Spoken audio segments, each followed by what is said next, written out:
Hello. Thank you for tuning in once again to Double Helix Blueprint of Nations. Before we begin the episode, I just want to take a second to apologize to those of you who have been waiting patiently for my next episode to come out. It has been almost a month since I released the episode, and while I don't have a good excuse, all I can tell you is that life gets in the way.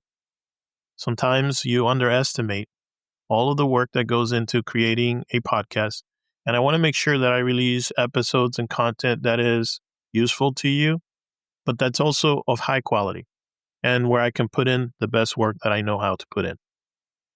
I told myself when I began this journey of podcasting that I would never let the podcast become a job.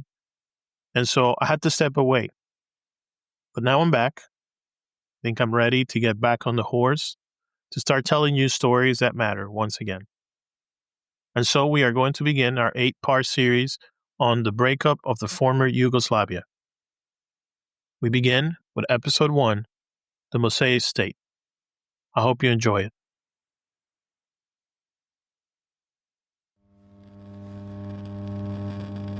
Yica, Bosnia, November 29, 1943.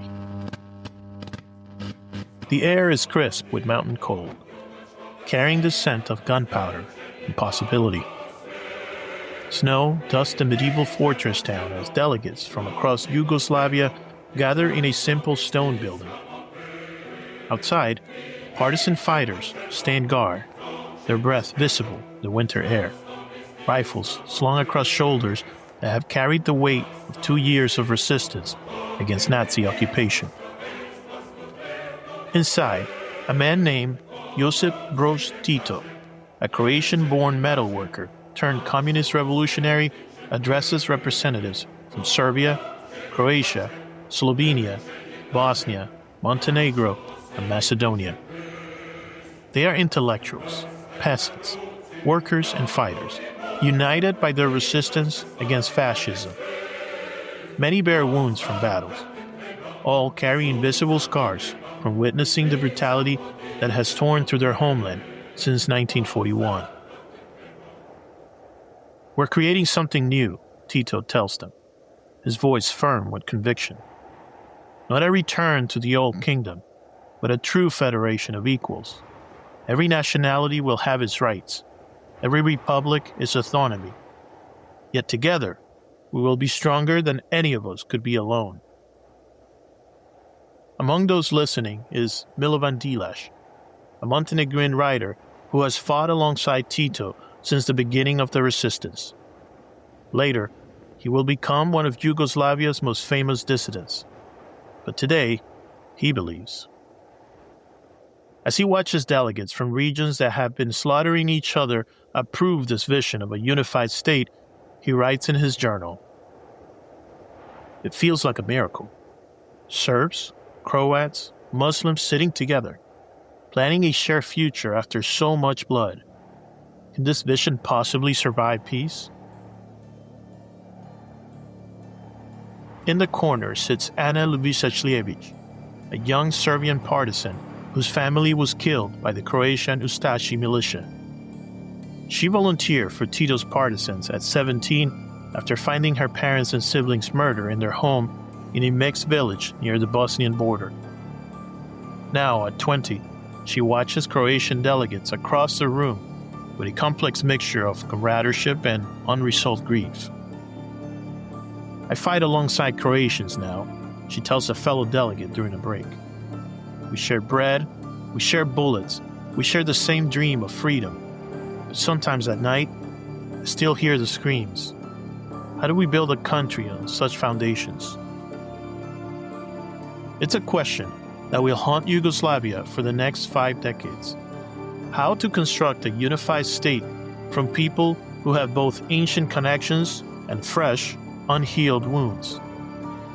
Here, in this snow-covered town, amid a war not yet won, they are attempting something remarkable, crafting a new kind of multinational federation built on ideological rather than ethnic foundations. They are, in essence, attempting to transcend history itself.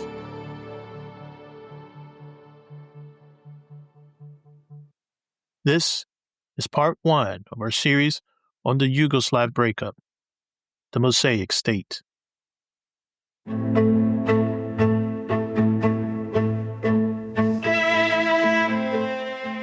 know how they say you can't understand someone until you walk a mile in their shoes?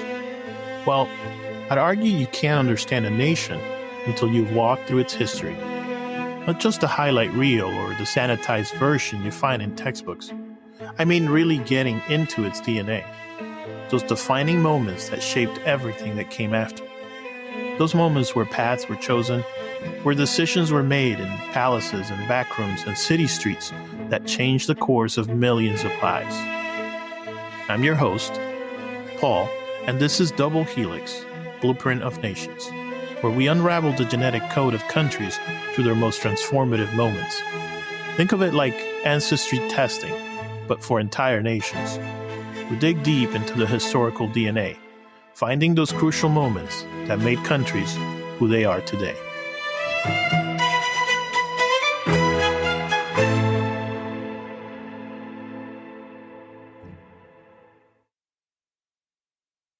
How do you build a country when the very concept of national identity is contested? How do you forge unity from diversity without erasing difference? And can shared ideology overcome shared trauma? These questions lie at the heart of the Yugoslav experiment, one of the 20th century's most ambitious attempts to solve the riddle of ethnic coexistence. Over the next 8 episodes, we'll trace the creation, transformation, and violent dissolution of Yugoslavia, a country that no longer exists, but whose genetic imprint shapes the lives of millions across the Balkans today. We'll explore how this unique federation was assembled, how it functioned, and ultimately, how it tore itself apart in Europe's deadliest conflict since World War II. To understand Yugoslavia's end, we must first understand its beginning. Today, we explore the creation of what I call the Mosaic State, a nation deliberately constructed to accommodate and transcend ancient ethnic divisions. To comprehend Yugoslavia's complex birth, we need to step back and understand the historical landscapes from which it emerged.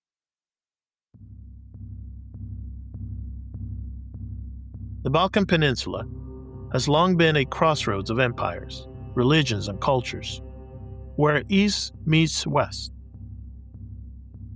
where Orthodox Christianity borders Catholicism and Islam, where the legacies of Ottoman and Habsburg rule created overlapping identities and competing claims. Let me take you to a moment that captures this complexity. It is 1908, in a small village in eastern Bosnia. 3 farmers, a Bosnian Muslim, an Orthodox Serb, and a Catholic Croat, are sharing plum brandy after a day of harvesting. They speak the same language, despite later claims about linguistic differences. They attend each other's weddings and have helped raise each other's barns. They are, in many ways, culturally similar. Yet, officially, they live in Bosnia-Herzegovina, recently annexed by Austria-Hungary after centuries of Ottoman rule. The Serb considers himself part of a broader Serbian nation that extends into the neighboring Kingdom of Serbia. The Croat feels connected to the Croatian national aspirations within the Habsburg Empire. The Muslim, descended from Slavs who converted to Islam during the Ottoman times, navigates a complex identity that others increasingly define in religious terms. When the Serb raises his glass to the dream of South Slavic unity, an idea gaining traction among intellectuals, the Croat asks, but under whose leadership? The Muslim wonders out loud if any new arrangement would respect his community's religious traditions. In this simple scene lies the fundamental challenge that would shape Yugoslavia's creation: how to reconcile distinct historical experiences and emerging national consciousness within a shared South Slavic framework. The first attempt at answering this question came after World War I, with the establishment of the Kingdom of Serbs, Croats, and Slovenes in 1918, renamed Kingdom of Yugoslavia in 1929. But this was no equitable federation. As historian Ivo Vanac put it, the new state was built on the premise of a single Yugoslav nation with 3 tribes, but in practice, it became an extension of Serbian state power. Belgrade, 1928. King Alexander Karađorđević sits in his palace contemplating a political crisis that threatens to tear his kingdom apart. Croatian leader Stepan Radić has just died from an assassination attempt on the parliament floor, shot by a Serbian radical. Protests rage in Zagreb. The experiment in parliamentary democracy is failing. Alexander's solution is decisive and fateful. In January 1929, he suspends the constitution, bans ethnically based political parties, and redraws internal boundaries to dilute traditional regions. His vision is to impose Yugoslav unity from above, to create Yugoslavs by royal decree. It's rather like trying to make a perfect omelet by simply declaring the eggs already beaten. Impressive in theory, but somewhat messier in practice. Milka Petrović, a schoolteacher in central Serbia, recalls the period in her memoirs. Overnight, our school curriculum changed. We were to teach children that they were Yugoslavs first, everything else second. Regional flags were banned. History was rewritten. But you cannot erase centuries of separate development by changing textbooks. In Croatian coffee houses, intellectuals speak in whispers about Serbian hegemony. In Serbian circles, there's talk of ungrateful Croats who don't appreciate Serbian sacrifices in creating the state. Meanwhile, other groups, Macedonians, Montenegrins, Bosnian Muslims, find themselves marginalized in a debate increasingly framed in binary terms. This first Yugoslavia, monarchical, centralized, and increasingly authoritarian, failed to resolve the fundamental tensions between unity and diversity. Instead, it suppressed the question, allowing resentments to fester beneath the surface of enforced cohesion. Then came the cataclysm of World War II.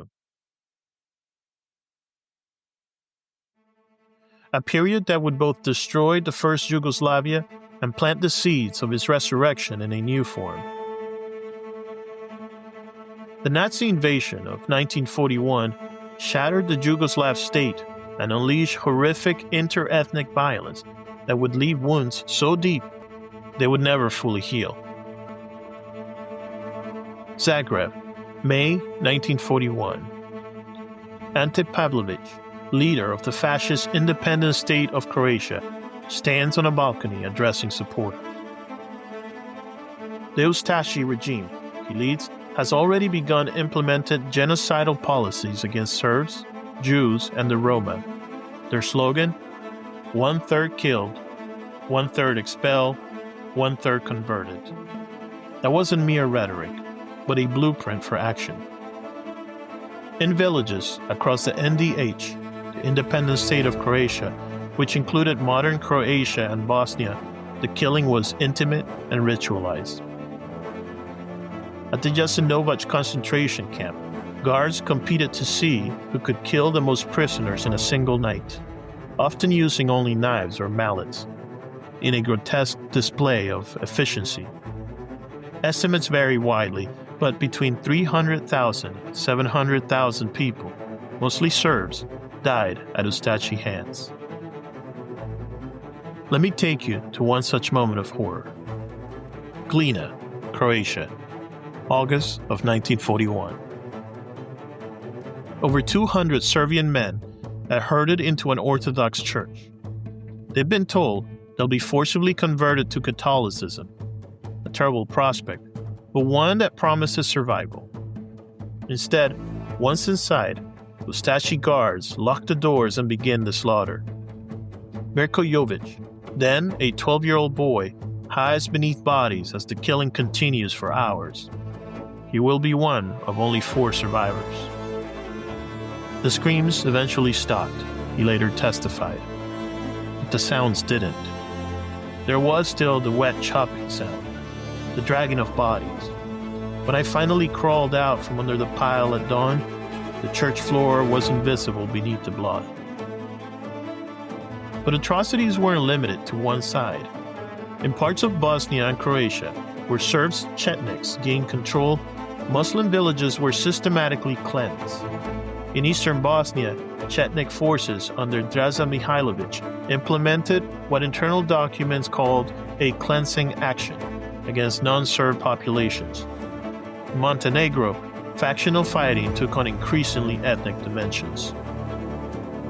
In Serbia, a German puppet government under Milan Nedic collaborated with occupiers in the Holocaust, while Belgrade became the first city in Europe to be declared Judenfrei, free of Jews. Across the fractured landscape, communities that had lived side by side for generations turned on each other with shocking brutality.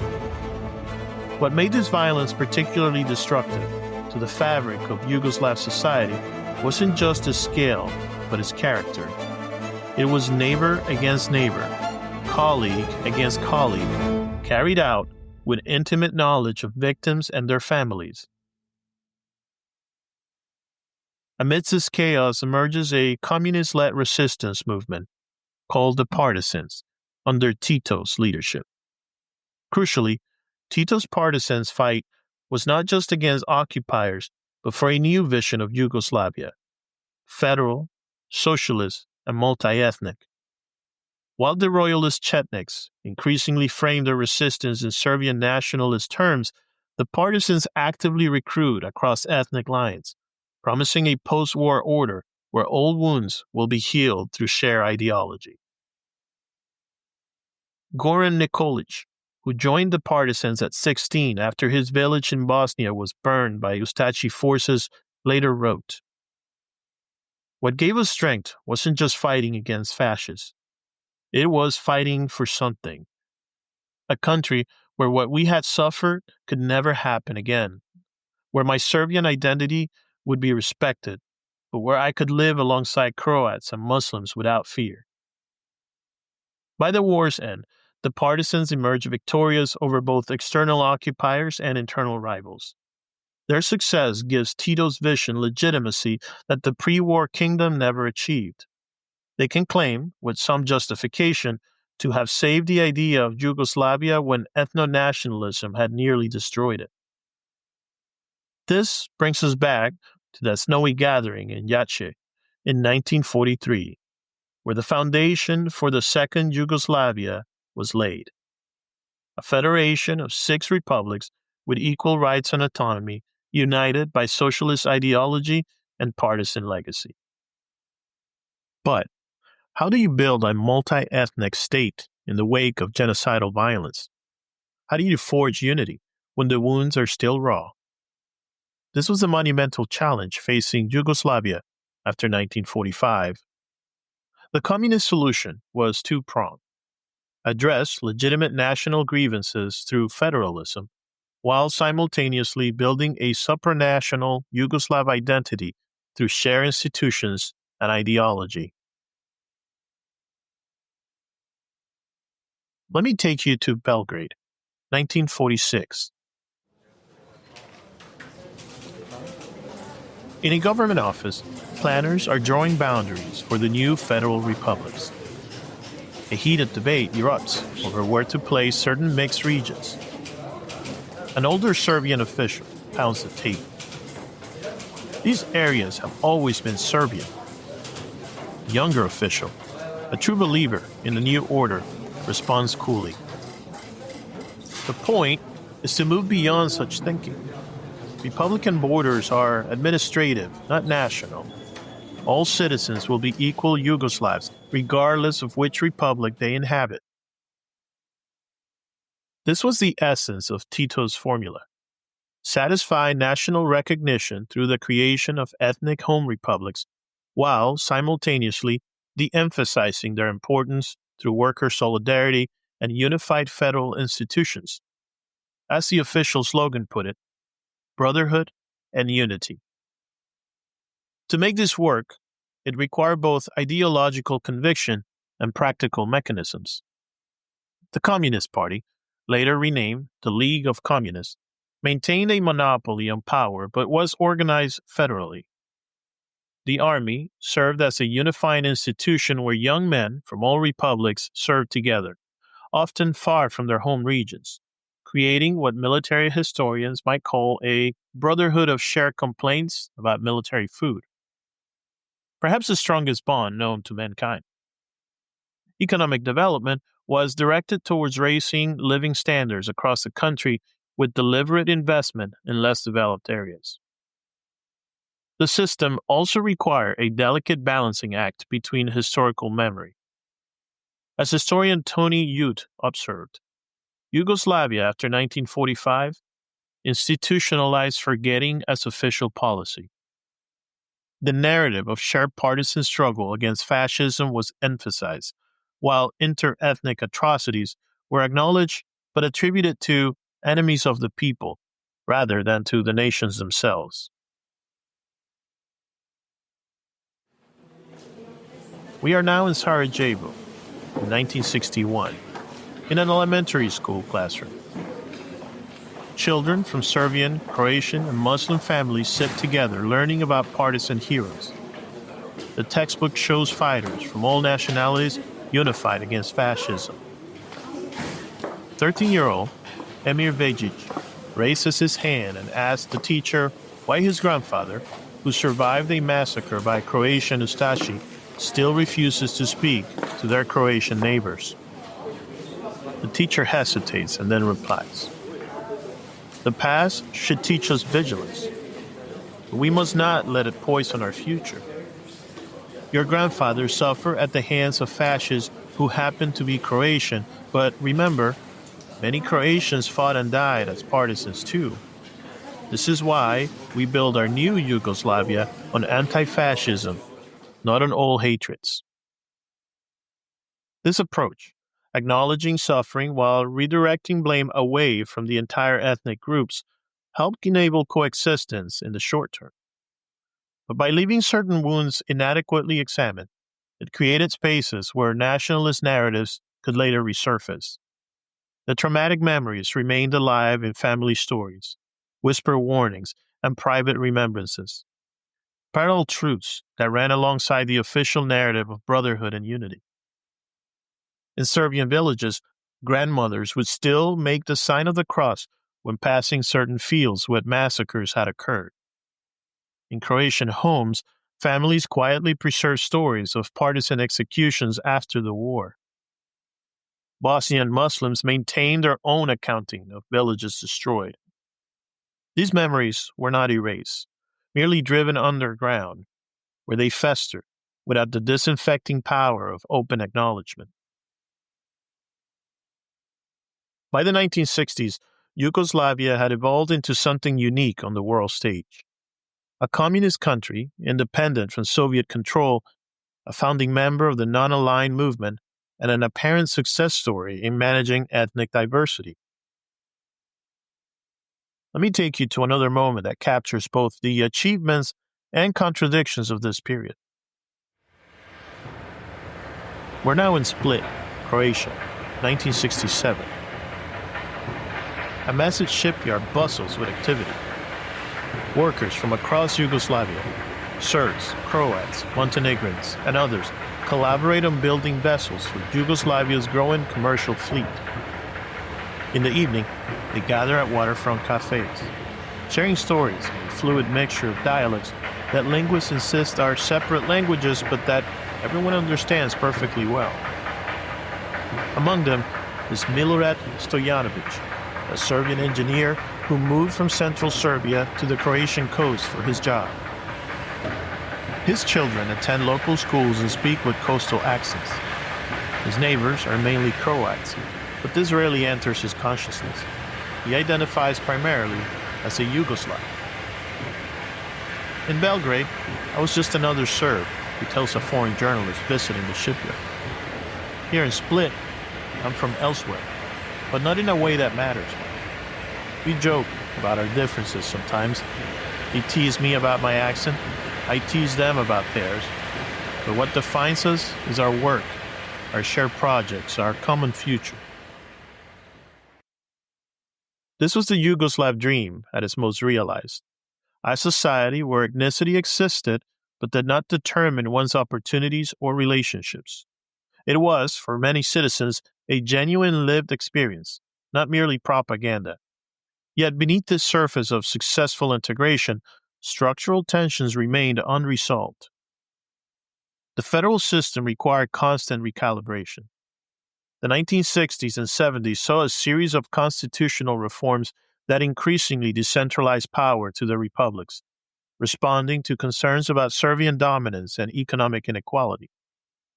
The 1974 Constitution represented the apex of this process, creating an extraordinarily complex system of checks and balances with rotating leadership and consensus-based decision-making at the federal level. This tension was manageable, while several factors remained in place. Economic growth that improved living standards, Tito's personal authority as a unifying figure, and the external pressure of Cold War geopolitics that made unity a security imperative. But these stabilizing factors would not last forever. Roosevelt, Stalin, Churchill, Chiang Kai-shek, de Gaulle, Tito, the great Allied leaders of World War II, all gone now. The last of them, President Tito, Belgrade, May 8, 1980. Over 1 million people line the streets as Josip Broz Tito's coffin passes by on its way to the House of Flowers, his final resting place. Representatives from 128 countries attend, one of the largest state funerals in history. The Yugoslav system has lost its founder, its symbol, its ultimate arbiter. In the crowd stands Mirjana Petrovic, a university student born in a mixed Serbian-Croatian marriage. She weeps openly, not just for Tito, but for the uncertainty ahead. It felt like losing a grandfather, but also like something larger was ending. There was this unspoken question hanging over everything. Can Yugoslavia survive without him? It was more than a question of personality cult, though that existed too.